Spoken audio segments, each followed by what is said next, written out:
ವಿಶ್ವ ಪರಿಸರ ದಿನದ ಶುಭಾಶಯಗಳು. ನಮಗೆಲ್ಲರಿಗೂ ಗೊತ್ತಾಗಿದೆ ಪರಿಸರವೇ ಸೃಷ್ಟಿಯ ಪ್ರತಿಯೊಂದು ಜೀವಿಯ ಆಗರ ಅಂತ. ರಕ್ಷಕನಾಗಿರುವ ಮನುಷ್ಯನೇ ಈಗ ನಾಶ ಮಾಡ್ತಾ ಇರೋದು ಒಂದು ವಿಪರ್ಯಾಸ ಅಂತ ಹೇಳ್ಬೋದು. ಸೊ ಪರಿಸರವನ್ನು ಉಳಿಸಿ ಬೆಳೆಸುವುದೇ ನಮ್ಮ ಒಂದು ದೊಡ್ಡ ಜವಾಬ್ದಾರಿ.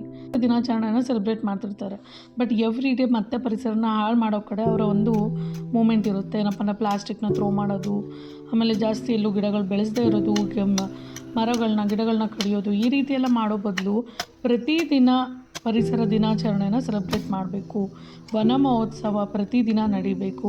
ಸೊ ಪ್ರತಿದಿನ ಆದಷ್ಟು ನಮ್ಮ ಒಂದು ಪರಿಸರನ ಕಾಪಾಡಬೇಕು. ಯಾಕಂದರೆ ನಮಗೆ ಗೊತ್ತಿದೆ, ನಮ್ಗೆ ಒಳ್ಳೆ ಗಾಳಿ, ಒಳ್ಳೆ ನೀರು, ಒಳ್ಳೆ ಊಟ ಏನೇನು ಬೇಕು ಅಂದರೂ ನಮ್ಮ ಮನುಷ್ಯ ಕಂಪ್ಲೀಟಾಗಿ ಪರಿಸರದ ಮೇಲೆ ಡಿಪೆಂಡ್ ಆಗಿದ್ದಾನೆ.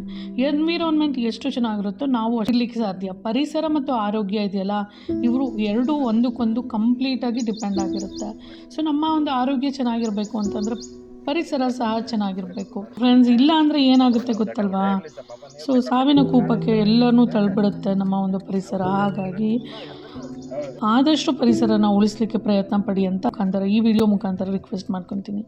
ಏನಪ್ಪ ಅಂತ ಅಂದರೆ ಇವತ್ತಿನ ದಿನ ನಮ್ಮ ಒಂದು ಮನೆಯ ಹತ್ತಿರ ಇರುವಂಥ ಪಾರ್ಕಲ್ಲಿ ನಾವು 8 ಗಿಡಗಳನ್ನ ನೆಟ್ಟು ರಿಫ್ರೆಶ್ ಆಗಿತ್ತು ಮತ್ತು ಎಷ್ಟು ಚೆನ್ನಾಗಿತ್ತು ಅಂದರೆ, ಇವತ್ತು ನಾವು ಬೆಳಗ್ಗೆ ವಾಕಿಂಗ್ ಹೋದಾಗ ನಮ್ಮ ಒಂದು ಏನು ಪಾರ್ಕ್ ಇದೆ ಅಲ್ಲಿ ಸ್ವಲ್ಪ ಗಿಡಗಳು ಕಮ್ಮಿ ಇದ್ವು. ಸೊ ಹಾಗಾಗಿ ನಾವು ಮಾತಾಡ್ಕೊಂಡ್ಬಿಟ್ಟು ನಾವು ಒಂದು 2-3 ಮನೆಯವರು ಮಾತಾಡ್ಕೊಂಡ್ಬಿಟ್ಟು ಸ್ವಲ್ಪ ಗಿಡಗಳನ್ನ ತರಿಸಿದ್ವಿ. ಸೊ ಒಬ್ಬರಿಂದ ಒಂದು 8ರಿಂದ 10 ಗಿಡಗಳು ಆ ರೀತಿ ಹೇಳ್ದೇ ನಮ್ಮ ಪರಿಸರ ನಮಗೆ ಎಷ್ಟೊಂದು ಗಿಫ್ಟ್ಸ್ ಕೊಟ್ಟಿದೆ ಅಲ್ವಾ?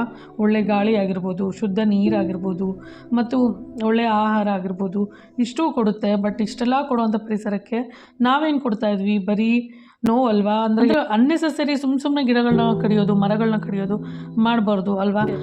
ಮನೇಲಿ ದೋಸೆ ತಿಂಡಿ ಮಾಡೋಣ ಅಂತ ಇದೆ. ಆ್ಯಕ್ಚುಲಿ ನನ್ನ ಮಗ ಯಾವುದೇ ರೀತಿಯ ವೆಜಿಟೇಬಲ್ಸ್ ಆಗಲಿ ಫ್ರೂಟ್ಸ್ ಆಗಲಿ ತಿನ್ನೋದಿಲ್ಲ. ಸೊ ಇದೇ ಒಂದು ಪ್ರಾಬ್ಲಮ್ ಆಗಿದೆ ನನಗೆ. ಆದ್ದರಿಂದ ನಾನು ಏನು ಮಾಡ್ತೀನಿ ಅಂದರೆ, ಒಂದು ದೋಸೆ ಏನಾದರೂ ಮಾಡುವಾಗ ಒಂದು ವೆಜಿಟೇಬಲ್ನೂ ಸಹ ಅದಕ್ಕೆ ಹಾಕ್ಬಿಡ್ತೀನಿ. ಇಲ್ಲ ಅಂತಂದರೆ ಕಾಳಿನ ದೋಸೆ ಮ್ಯಾಕ್ಸಿಮಮ್ ನಾನು ಮಾಡ್ತೀನಿ. ಸೊ ಹೆಸರು ಕಾಳು, ಕಡಲೆಕಾಳು, ಈ ರೀತಿ ಮಿಕ್ಸಡ್ ಕಾಳು, ಸಮ್ಟೈಮ್ಸ್ ಪಾಲಕ್ ಸೊಪ್ಪು, ಈ ರೀತಿ ಸೊಪ್ಪುಗಳು ಹಾಕಿನೂ ನಾನು ದೋಸೆಗಳನ್ನ ಮಾಡ್ತೀನಿ. ಯಾಕಂದರೆ ನನ್ನ ಮಗನ ಒಂದು ಫೇವ್ರೇಟ್ ತಿಂಡಿ ಅಂದರೆ ದೋಸೆ.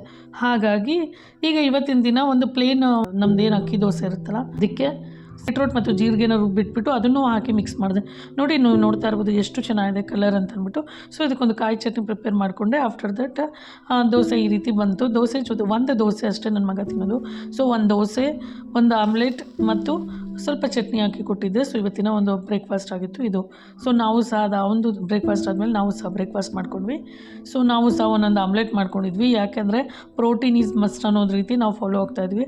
ಅಂದರೆ ಬ್ರೇಕ್ಫಾಸ್ಟು, ಲಂಚು, ಡಿನ್ನರಲ್ಲಿ ಸ್ವಲ್ಪ ಪ್ರೋಟೀನ್ಗೆ ಯಾವ್ದು ಅವಶ್ಯಕತೆ ಇದೆ ಅದನ್ನು ಇನ್ಕ್ಲೂಡ್ ಮಾಡಲಿಕ್ಕೆ ನಾನು ಸ್ವಲ್ಪ ಟ್ರೈ ಮಾಡ್ತಾ ಇದ್ದೀನಿ. ಸ್ವಲ್ಪ ಊಟದಲ್ಲಿ ಈ ರೀತಿ ಸ್ವಲ್ಪ ಚೇಂಜಸ್ ಮಾಡ್ಕೊಳ್ಳೋದು ನಮ್ಮ ಒಂದು ಆರೋಗ್ಯಕ್ಕೆ ಒಳ್ಳೆಯದಲ್ವಾ? ಸೊ ಫ್ರೆಂಡ್ಸ್, ಎಲ್ಲರಿಗೂ ವಿಶ್ವ ಪರಿಸರ ದಿನದ ಶುಭಾಶಯಗಳು. Thank you so much for watching the video. Please ನನ್ನ ವಿಡಿಯೋನ ಲೈಕ್ ಮಾಡಿ ಮತ್ತು ಸಪೋರ್ಟ್ ಮಾಡಿ. Thank you so much.